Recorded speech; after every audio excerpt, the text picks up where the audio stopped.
Following the pacing exercise, the next thing to do is to begin to map out the location of items in your subject area. So let's take a look back here at Lineweaver Elementary School.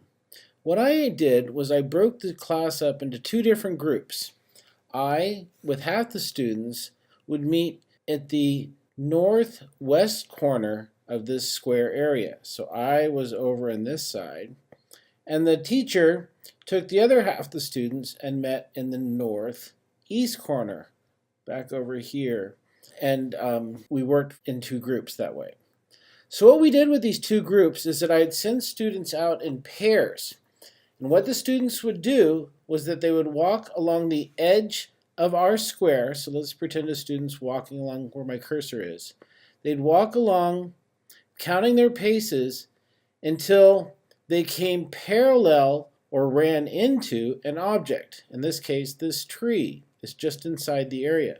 So they'd walk down the edge, they'd count their paces, they'd get parallel or to that tree, they'd write down the number of paces that they took, and then these students would take a right or go due west and count how many steps it took to get to that tree.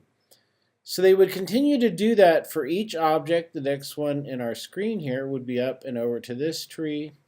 They might do this park bench, up and over to the bench, up and over to this tree, and this trash can, and so forth. So we'd split it up and have the students figure out the distance and directions to every object in the square area. Once this was completed, we would take a break, get a drink of water, and head back to the classroom.